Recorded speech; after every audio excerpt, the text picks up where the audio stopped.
এই এপিসোডে আমরা মাইক্রোসফট ওয়ার্ডের স্মার্ট আর্ট নিয়ে কাজ করা শিখবো। আমার সঙ্গেই থাকো।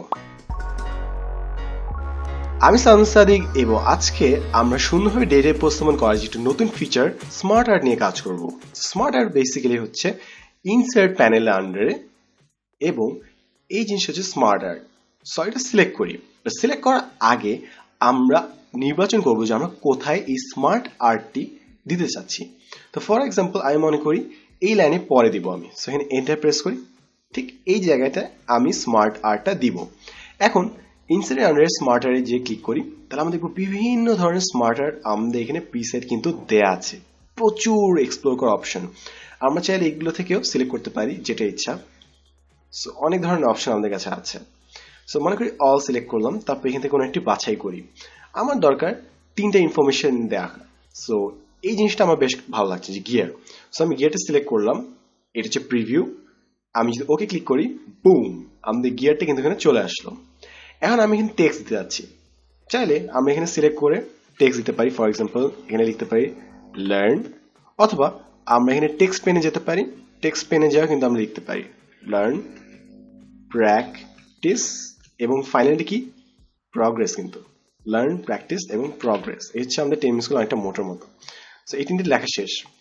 এখন আমি যদি বক্স সিলেক্ট করি, বক্সটা উপরে দেখব ডিজাইন এবং ফরম্যাট আছে। সো ডিজাইন আগে দেখি কি কি আছে।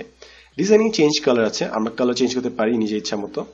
আমার এই শেডেড কালারটা একটু ভালো লাগছে, আমি শেডেড কালারটা চুজ করি, অথবা এই কালারটা না, এই কালারটা মেবি বেটার।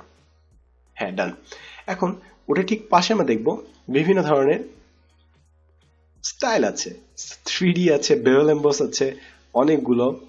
আরে 3D একদম 3D ডাইনামিক, বেশ কিছু ধরনের ডিজাইন আমরা এখানে ইজিলি করে ফেলতে পারি জাস্ট একটা ক্লিক করার সাথে সাথে। সো এই হচ্ছে আমাদের স্টাইল করার বিভিন্ন অপশন। সো আমি এটা রাখছি, 3D আমার বেশ ভালো লাগছে। এরপর আছে হচ্ছে আমাদের এগুলো গ্রাফি চেঞ্জ করার বিভিন্ন অপশন। সো সাইডে আমাদেরকে অনেকগুলো সাজেশন দিবে যে এটাকে আরো এভাবে এভাবে দেখানো যায়। সো আমাদের যদি কাজে লাগে আমরা এটা এভাবে ইউজ করবো কিন্তু। সো বেশ সুন্দর কিন্তু অপশনটা, তাই না? আপাতত ক্লিক করি বার পাশে।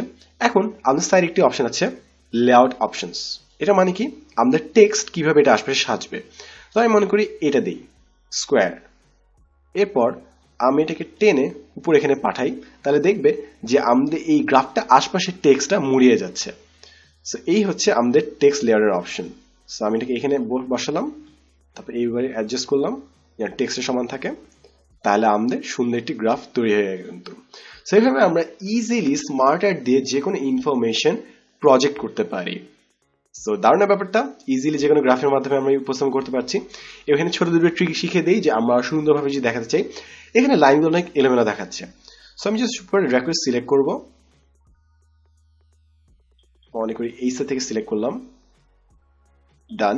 এরপর এখানে একটা অপশন আছে জাস্টিফাই, এটা ক্লিক করবো, দেখবো সাথে সাথে সবগুলো এক মার্জিন বরাবর হয়ে যাচ্ছে।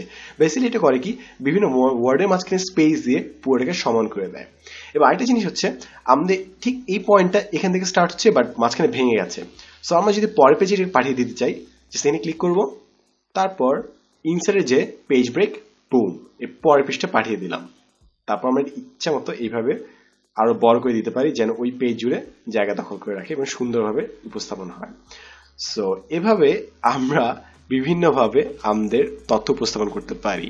সো আশা করি এই টিউটোরিয়ালতে আমরা নতুন কিছু একটা শিখেছি এবং কিভাবে আমরা সুন্দরভাবে আমাদের যে কোনো প্রজেক্ট উপস্থাপন করতে পারি তা নিশ্চয়ই এখান থেকেই শুরু হবে। সো আমি চাচ্ছি তোমরা বাসায় যেয়ে প্র্যাকটিস করবা এবং বিভিন্ন ধরনের স্মার্ট আর্টগুলো নিজেরা একটি একটি করে সিলেক্ট করে করে দেখো যে কত কিছু এর মধ্যে আছে। সো আজকে জন্য এত করে দেখা হবে নেক্সট এপিসোডে নতুন কোনো এক্সাইটিং ফিচার নিয়ে। আমি Salman Sadik, and as always thanks for watching. এবং তোমার যদি মনে হয় এই টিউটোরিয়ালটা দেখলে অন্য কারো লাভ হবে, তার সাথে কিন্তু শেয়ার করতে ভুলবে না কিন্তু।